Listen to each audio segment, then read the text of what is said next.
Welcome to 5 weeks of pleasurable language learning. Week 3. This week, we're going to talk all about making reading comprehensible. This is really critical. So, if you go back a couple of weeks ago, you'll see we talked all about Krashen's theories of second language acquisition. And in that, we talked all about input, how important input was, right? At the end of the day, that's where we acquire language. And we do that through comprehensible input. And we talked about reading, and that when we teach people how to read in their native language, we want them to be sort of the sweet spot to be able to understand between 90 and 94% of the text. Because if it's less than that, then it's too much of a struggle and it'll be submersion. It won't be a good experience.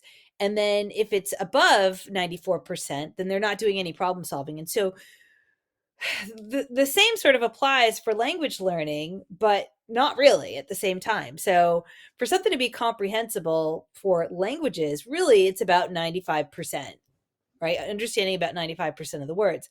However, how are you going to find something that you understand consistently 95% of the words? That's probably going to be really difficult as a learner, unless, of course, you have access to teachers that can modify things for you, or some of the types of resources that language teachers create and use to make readings comprehensible.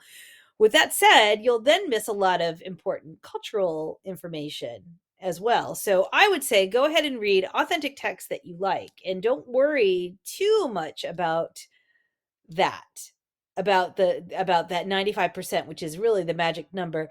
You can make it comprehensible, but you just have to go into it knowing that it's not going to be the kind of experience that you're used to. You're going to have to read a couple of times. You're going to have to do a lot of things to make it comprehensible. So I want you to be able to access the content that you want to access. And I'm going to show you some ways to do it. The first way is to pick content that you like. And you see this, got a picture of food here. I wanted to give the example of, something maybe non-traditional reading, recipes. So I love recipes, and for language learners, because it tells you a lot about culture.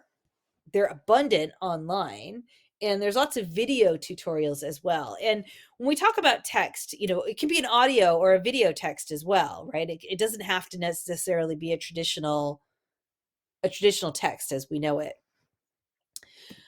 Music, not reading music necessarily, but rather reading song lyrics.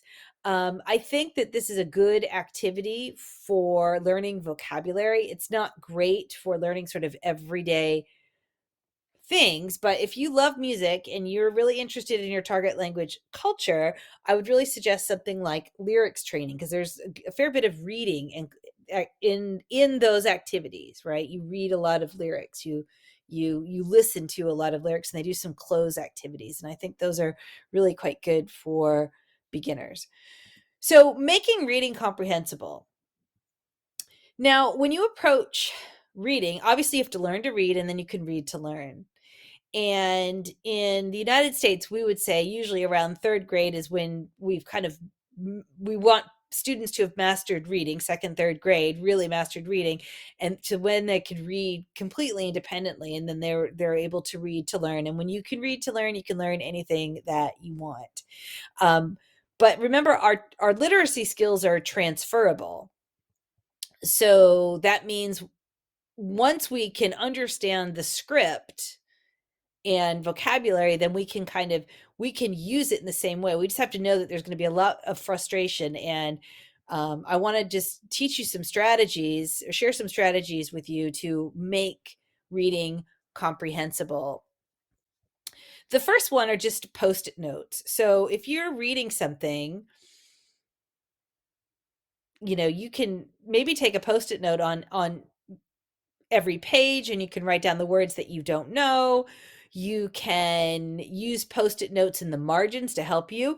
I think that reading in a foreign language, you're not going to be able to just gloss over it and read like you're used to reading in your own language. If you're, when you're a completely literate person's going to have it'll be a shocking experience. It'll be frustrating, and you might not go back and do it if you don't incorporate some things to help you cope with the text.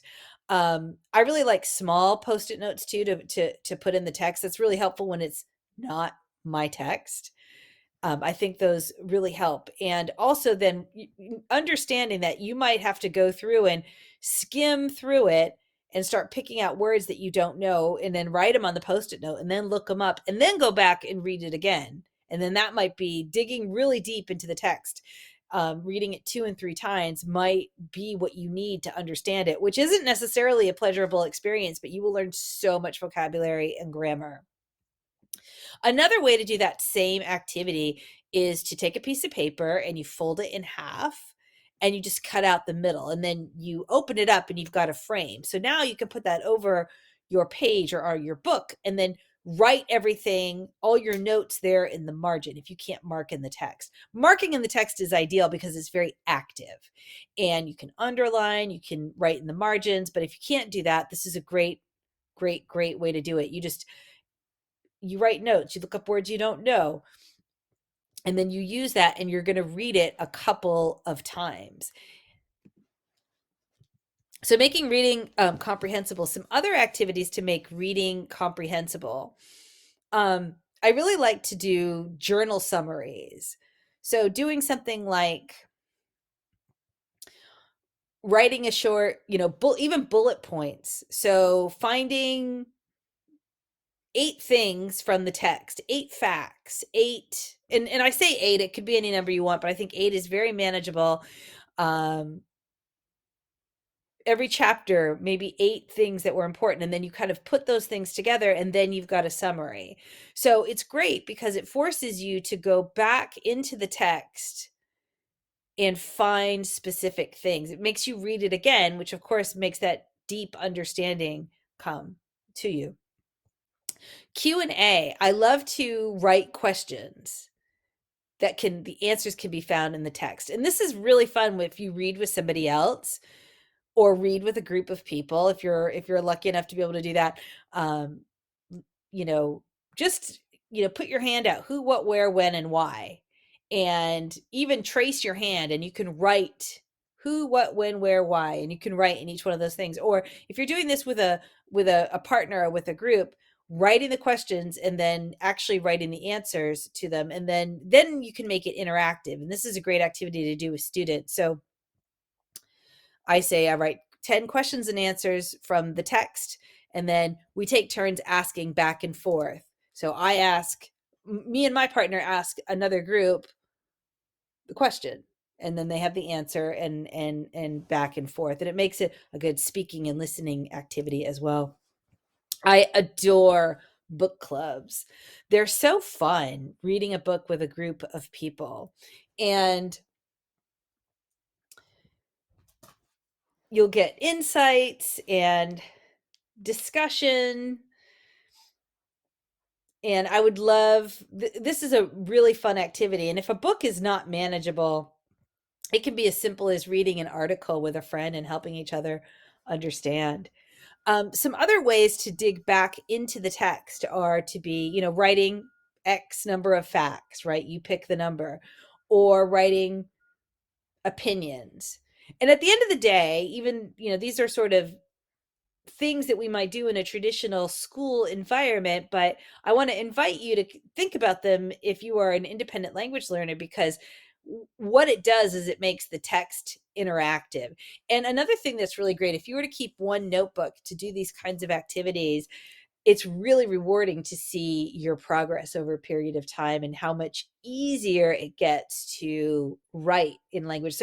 So there's that reciprocity and literacy between reading and writing. So all of this reading that you do will help build your writing skills, right?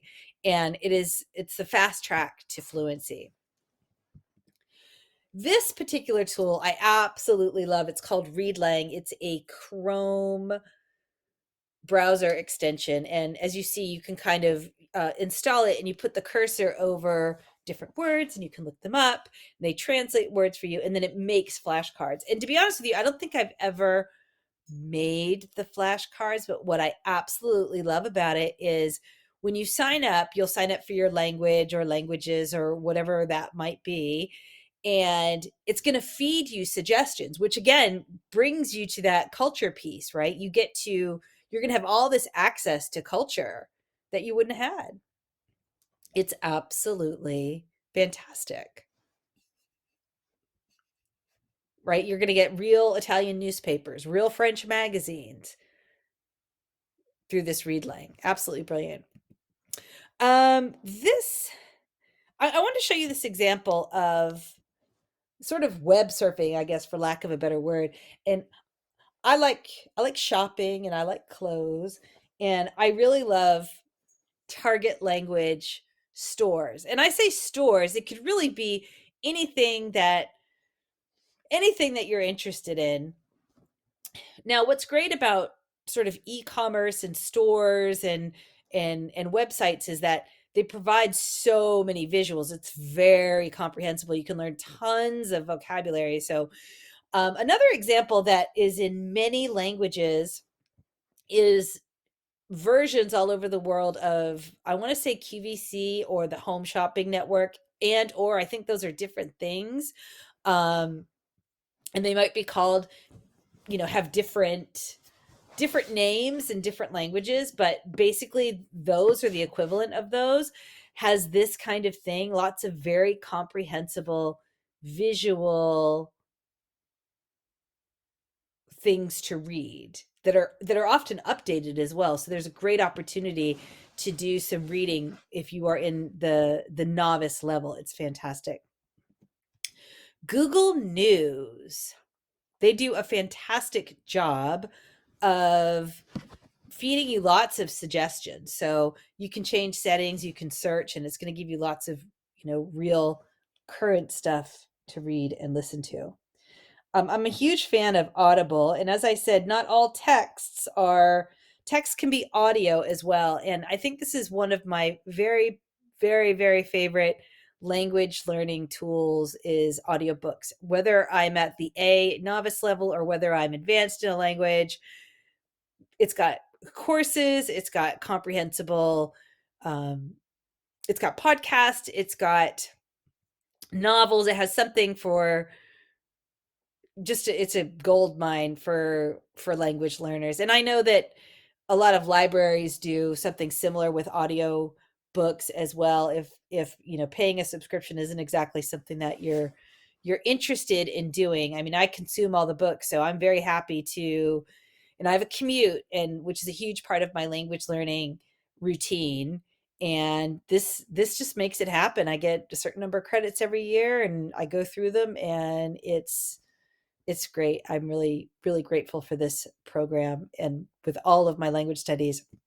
And I also wanted to share with you Ollie Richards, his uh, languages through stories. So Ollie's a polyglot, and he's also a teacher, and he understands well the research and its application about stories and reading and compelling content in different languages. And he does some great short stories for sort of, beginner, high beginner / intermediate.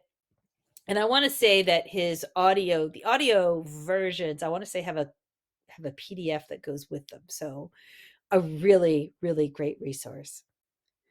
So next time we're going to talk more about binge watching and pleasurable language learning. Until next time.